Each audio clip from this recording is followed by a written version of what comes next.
아멘. 할렐루야. 40일 사순절 갈보리 새벽기도회를 통하여 요한복음에 기록된 예수님의 삶과 가르침, 또 죽음과 부활을 깊이 묵상하시고 풍성한 은혜와 사랑을 경험하는 광림의 건속들이 되시기를 주님의 이름으로 축원합니다. 오늘 말씀의 제목은 그가 어디서 왔는지 알지 못하는 도다입니다. 오늘 본문에는 세 부류의 사람이 등장합니다. 먼저는 예수님을 배척했던 바리새인입니다. 그들은 예수님에게 평상시에 혼이 많이 났습니다. 그들은 율법의 본질이었던 사랑을 잃어버렸습니다. 그리고 율법의 형식과 규칙에만 사로잡혀 있었습니다. 그들은 남들보다 율법을 많이 알고 지키고 있다라고 하는 교만, 그리고 다른 이들은 율법을 잘 모르고 지키지 않는다는 정죄, 그 두 가지에 빠져 있었습니다. 예수님은 그러한 바리새인들에 대해서 외식하는 자, 독사의 자식이라고 말씀하시며 혼을 내셨습니다. 그래서 그들은 예수님을 미워했습니다. 지금까지 사람들에게 존경을 많이 받아왔었는데 예수님 때문에 바리새파 명성에 흠이 가버렸습니다. 그래서 어떻게든 예수님을 공격하려고 했습니다. 예수님을 율법을 어기는 자, 그리고 하나님과 동등됨을 주장하는 신성을 모독한 죄인, 이런 프레임을 만들어서 계속해서 비난하고 공격했습니다. 두 번째는 예수님이 어떤 분인지 알았지만 믿음으로 나아가지 못한 사람이 있었는데 바로 시각장애인의 부모였습니다. 그들은 자식의 눈을 뜨게 해주신 예수님이 특별한 분이다라는 것은 알고 있었습니다. 하지만 사람들의 시선과 유대 사회에서 받게 될 출교를 두려워하여 예수님을 구원자로는 믿지 못했습니다. 예수님에 대한 지식은 가지고 있었지만 믿음은 없었던 사람이 바로 시각장애인의 부모였습니다. 세 번째 부류의 사람은 예수님을 나의 구원자로 영접하고 그분의 말씀에 따라 순종했던 사람, 바로 시각장애인이었습니다. 그는 메시아이신 예수님의 말씀대로 실로암에 가서 눈에 묻어 있었던 진흙을 씻어냈고 앞을 보게 되는 특별한 기적을 체험하게 됐습니다. 그는 예수님이 하셨던 이해할 수 없는 말씀에 대해 순종하였으며 체험이 있는 신앙인이 되었습니다. 오늘 우리는 이 세 부류 중에 어디에 속해 있는지를 살펴보겠습니다. 도덕 시간에 배운 것처럼 예수님을 공자, 소크라테스, 석가모니, 인류의 위대한 스승으로는 인정하지만 하나님의 유일하신 아들이자 우리를 죄와 죽음에서부터 구원하시기 위하여 이 땅에 오셨으며 십자가에 달려 죽으시고 3일째 부활하신 인류의 구원자이심을 거부하고 있는 분들이 있을 수 있겠습니다. 아니면 예수님이 인류의 위대한 스승이자 인류의 구원자인 것은 알고는 있지만, 그리고 믿고 싶은 마음도 가지고 있지만 도무지 믿기가 어려워 머뭇거리고 계신 분들도 있겠습니다. 아니면 예수님을 나의 구원자로 믿고 그분의 말씀을 따르며 날마다 체험과 간증을 경험하는 분들도 계시겠습니다. 오늘 선포되는 말씀을 듣고 순종하심으로 이제는 예수님을 나의 구원자, 내 삶의 주인으로 영접하고 친밀한 교제를 나누며 날마다 그분의 은혜 가운데 살아가는 저와 여러분 되시기를 주님의 이름으로 축원합니다. 첫 번째로 미워하지 않고 영접합니다. 미워하지 않고 영접합니다. 오늘 본문에서 등장하는 바리새인들은 예수님을 미워했습니다. 24절을 보게 되면 그들은 예수님을 죄인이다라고 단정지었고 결코 메시아로 인정하지 않았습니다. 여기에는 몇 가지 이유가 있었습니다. 먼저는 거절감이었습니다. 바리새인들은 자신들이 메시아의 제자가 될 수 있다, 그런 자격에 충분하다라고 생각했습니다. 그들은 누구보다 율법을 배웠고 철저히 지켰습니다. 경건한 삶을 준수해 왔습니다. 사람들에게 가장 많이 존경받았던 것이 바리새인들이었습니다. 그런데 메시아이신 예수님께서 이 땅에 오셨는데 자신들을 제자로 부르진 않았습니다. 오히려 율법을 배우지도 않았고 잘 지키지도 않았던 갈릴리의 어부들, 또 민족의 반역자였던 세리들, 부끄러운 죄를 지었던 죄인들을 제자로 삼기 시작했습니다. 바리새인들 입장에서는 충격적이었습니다. 그들은 제자로 부르심을 받지 못했다는 거절감에 사로잡혀서 예수님을 미워하기 시작했습니다. 하지만 이는 큰 오해였습니다. 예수님의 제자 중에는 바리새인들이 있었습니다. 늦은 밤 예수님께 찾아와서 신앙적인 질문을 던졌던 니고데모, 또 자신의 새 무덤을 예수님께 내어드렸던 아리마대 요셉, 그리고 사도 바울 역시 바리새파 사람들이었습니다. 예수님은 특정 학벌이나 출신 배경으로 제자를 선발하신 적이 없습니다. 나의 죄를 인정하고 회개했고 예수님을 구원자로 믿고 찾아온 사람들은 어떠한 외적인 조건에도 차별하지 않고 제자로 삼으셨다라는 겁니다. 두 번째 이유는 자존심 때문이었습니다. 예수님은 바리새인들의 위선을 공개적인 자리에서 책망을 많이 하셨습니다. 너희는 겉은 깨끗하지만 속은 부패했다. 회칠한 무덤과 같다라고 말씀을 하셨는데요. 겉은 하얀색 페인트로 칠해서 깨끗해 보이기는 한데 그 속에는 시체가 부패하고 있는 것과 똑같다라고 말씀을 하시니까 바리새인들에게는 엄청난 모욕감이 되었다라는 겁니다. 이전까지 사람들 앞에서 자신들이 만들어왔던 겉모습으로 존경받아 왔었는데 예수님 때문에 숨기고 싶었던 속내가 밝혀지게 되었던 겁니다. 위선과 가식이 드러나 버렸습니다. 그들은 예수님의 날카로운 책망의 말씀을 듣고 회개하면 되었는데 오히려 그분을 미워하고 공격하는 것을 선택했습니다. 하지만 예수님의 책망이라고 했던 것은 그들을 속히 회개하고 변화되기를 바랬던 사랑의 표현이었는데 잘못된 선택을 했다는 것입니다. 세 번째 이유는 잘못된 기대였습니다. 바리새인들은 메시아가 오시기만 하면 로마를 무너뜨리고 예수님을 해방시켜주는 강력한 왕, 정치적인 왕이 될 것이라고 기대했습니다. 하지만 예수님은 권력자가 아니라 우리를 죄와 죽음에서부터 구원하시기 위해 십자가에 달려 죽으시는 하나님의 어린 양, 섬김의 종으로 오셨습니다. 그러니까 이 메시아가 자신의 기대했던 모습과는 달랐다라는 겁니다. 기대에 맞지 않자 거절했습니다. 오늘날에도 비슷한 이유로 예수님을 거부하는 경우들이 있습니다. 세상적으로 볼 때 내가 저 사람보다 못난 게 하나도 없고, 그런데 저 사람은 집안 대대로 예수님 믿어서 구원받았다라고 하고 교회에서는 직분을 받아서 다양한 활동도 하고 있습니다. 그런데 나는 믿지 않는 집안에 태어났고 어느 누구 하나 나한테 교회 가자고 말한 적이 없고, 그리고 어려운 일이 생겼을 때 그래도 예수님 불러가면서 기도도 해봤는데 들어주시지도 않았고, 이와 같은 거절감 때문에 교회를 안 가는 겁니다. 그리고 어떤 분들은 교회 가면 자꾸만 내 자존심과 심기를 건드려서 싫다고 합니다. 지금까지 살면서 누구한테 싫은 소리 한 번 들은 적 없고 피해도 주지 않기 위해서 그렇게 애쓰며 살아왔는데 자꾸만 교회 가면 죄인이다라고 하니까 이걸 인정해야 된다고 하니 기분이 나빠서 믿기 싫다라고 말하는 것입니다. 하지만 거절감과 자존심을 내세울 때가 아닙니다. 예수님을 구원자로 믿어야 죄사함도 받고 전능하신 예수님을 내 안에 모시고 그분이 값없이 주시는 은혜 안에 살아갈 수 있는 삶이 시작될 수 있습니다. 그리고 죽음 이후에 부활해서 천국에서 영생할 수 있습니다. 죄사함과 동행, 영생 앞에서 자존심과 거절감이라고 하는 것은 내세울 필요가 없다라는 것입니다. 이번 사순절 갈보리 새벽기도회를 통해서 예수님에 대한 거절감과 오해와 상처가 회복이 되고 나를 위해 이 땅에 오셨으며 날 위해 십자가에 달려 죽으시고 부활하신 예수님, 그분을 내 삶의 구원자로 영접하시고 그분과 동행하는 삶을 살아가는 저와 여러분 되시기를 주님의 이름으로 축원합니다. 두 번째로 지식에서 믿음으로 나아갑니다. 지식에서 믿음으로 나아갑니다. 바리새인들은 시각장애인이 앞을 보게 된 기적을 눈앞에서 본 사람들도 있었는데 이것을 믿지 않았습니다. 놀라운 사건이 발생되었지만 그들은 기적이 아닌 의심, 논쟁, 공격의 대상으로만 여겼습니다. 20절부터 21절을 보게 되면 바리새인들은 시각장애인의 부모를 부릅니다. 그리고 신문합니다.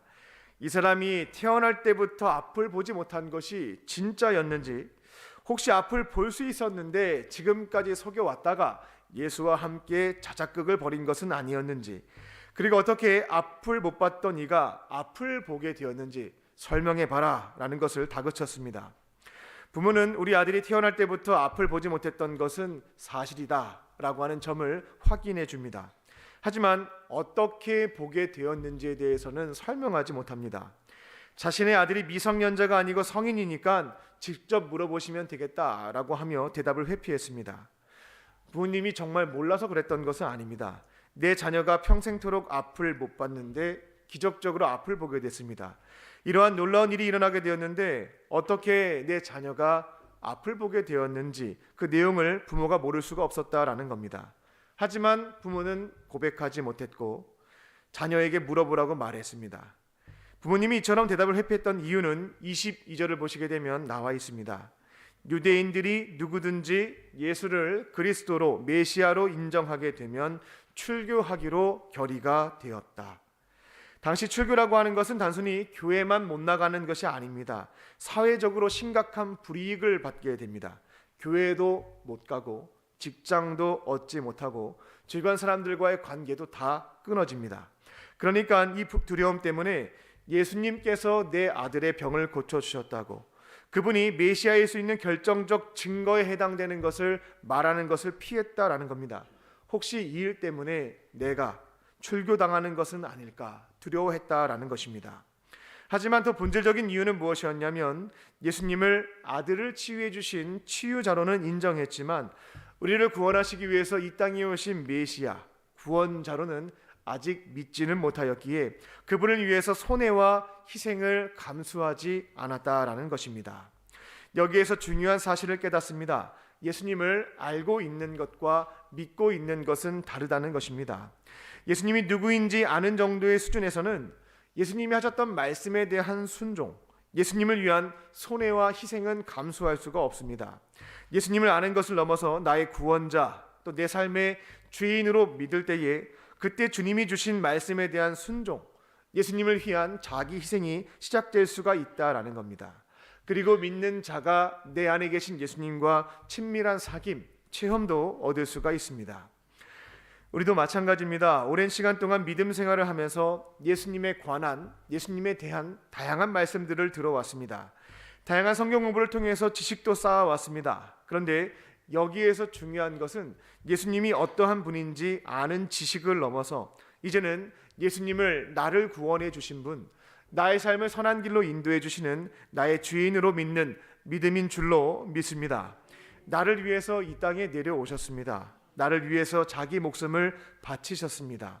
지금 내 마음에 오셔서 영원토록 함께 하시는 예수님, 영원한 천국에서 나에게 상도 주시고 동행하시는 예수님, 예수님에 대해서 아는 것을 넘어서 이제는 나의 구원자로 믿을 때에 예수님과 동행하는 삶, 그분의 은혜 가운데 살아가는 삶이 시작되는 줄로 믿습니다.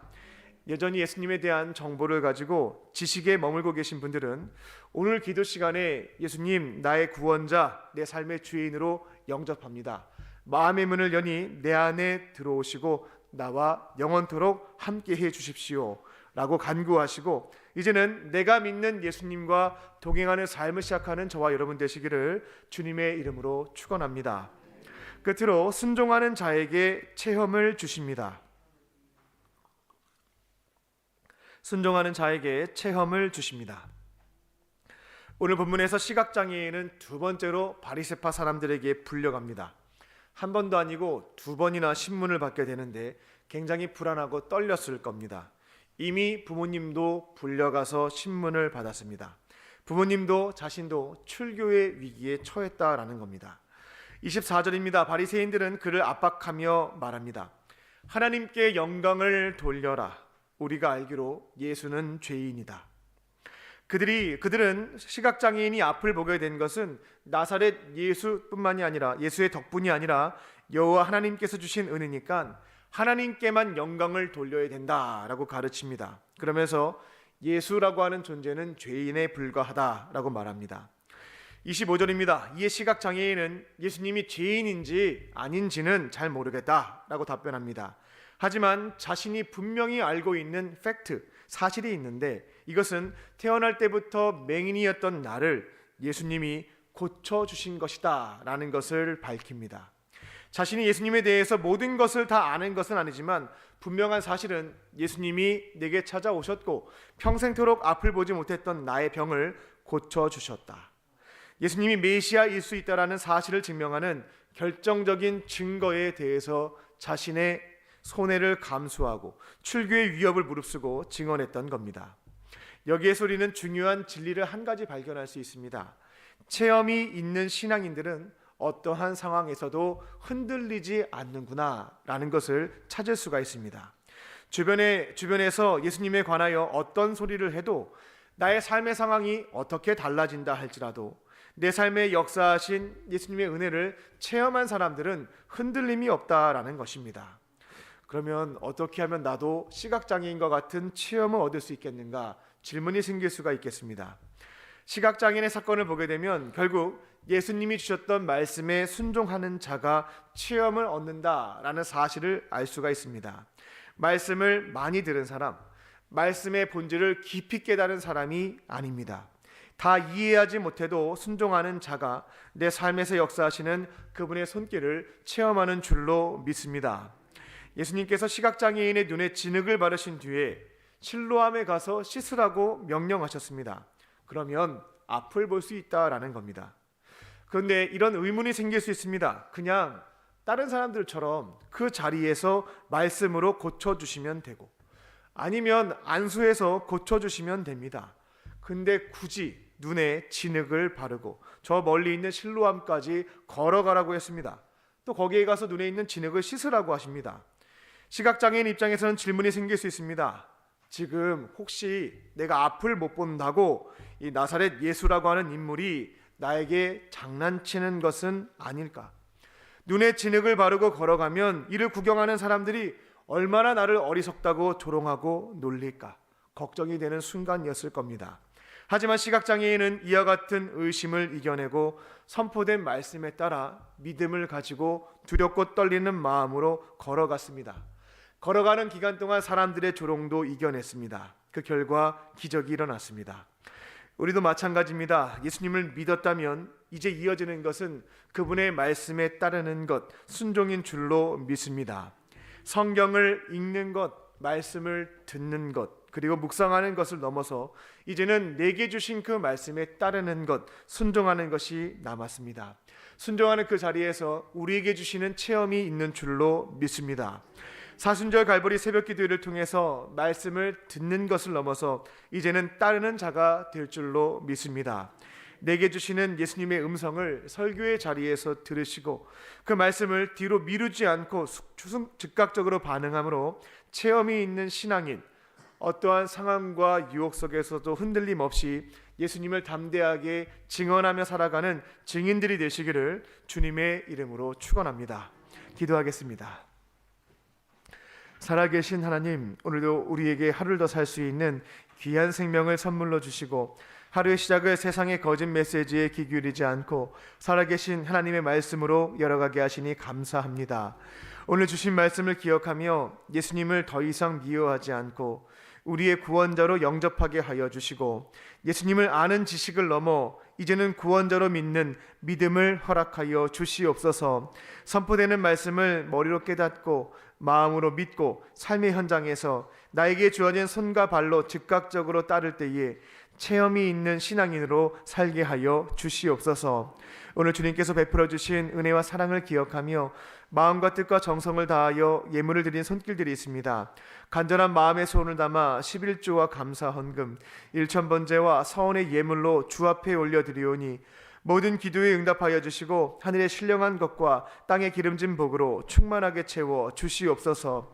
그리고 몸과 마음과 영혼에 질병이 있는 환우들이 있습니다.